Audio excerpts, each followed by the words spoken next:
Kita menegaskan UMKM juga menjadi salah satu fokus dalam realisasi peningkatan investasi di dalam negeri. UMKM dinilai berpotensi besar dalam membantu peningkatan ekonomi nasional jika didukung dengan ekosistem yang baik dan dapat menembus pasar global. Menteri Investasi dan Kepala Badan Koordinasi Penanaman Modal Bahlil Lahadalia menjelaskan pihaknya tidak hanya akan fokus mengurusi investasi berskala besar, melainkan juga fokus pada peningkatan investasi berskala kecil seperti UMKM. Salah satu yang diperlukan untuk penguatan UMKM adalah pembiayaan. Bahlil mengaku pemerintah selama ini telah memberikan berbagai stimulus untuk mendukung penguatan UMKM di tanah air. Namun masih banyak UMKM yang belum memanfaatkannya dengan maksimal. Salah satu kendalanya adalah masih banyaknya UMKM yang bersifat informal atau yang belum mengurus perizinan. Sekitar 54% UMKM di Indonesia belum mengurus perizinan. Dengan pengurusan perizinan yang kini sudah dipermudah oleh Kementerian Investasi, UMKM dapat dengan mudah meningkatkan realisasi kredit bank untuk pembiayaan. Kementerian Investasi juga terus mendorong investor asing yang masuk ke Indonesia untuk menggandeng pelaku usaha kecil di daerah tempat mereka menanamkan modal.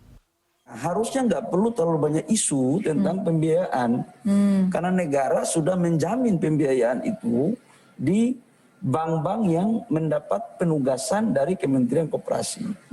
Disitulah kemudian untuk bisa mengoptimalkan. Cuman memang harus kita akui, UMKM kita ini yang kita harus formalkan dulu. Yang kedua adalah jenis usahanya yang harus dilakukan. Ya. Kalau jenis usahanya sudah ada, insya Allah marketnya sudah ada, perbankan itu akan dengan cepat melakukan itu.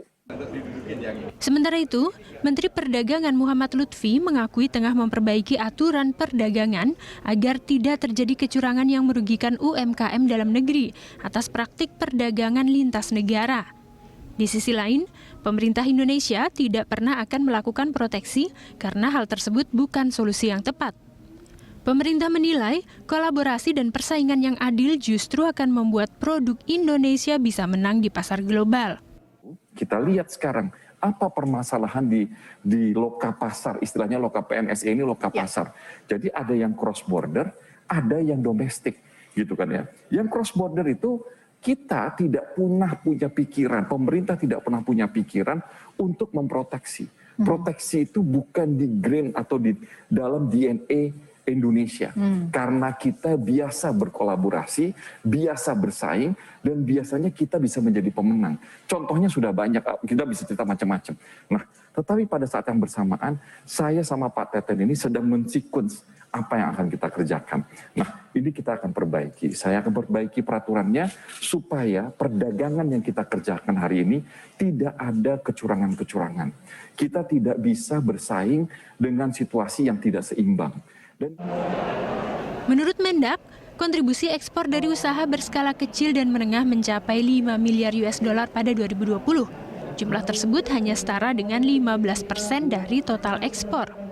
Pada saat yang sama, usaha berskala kecil dan menengah mendominasi jumlah eksportir dengan proporsi mencapai 85% dari sekitar 15.000 unit usaha. Said Mashur, Berita 1, Jakarta.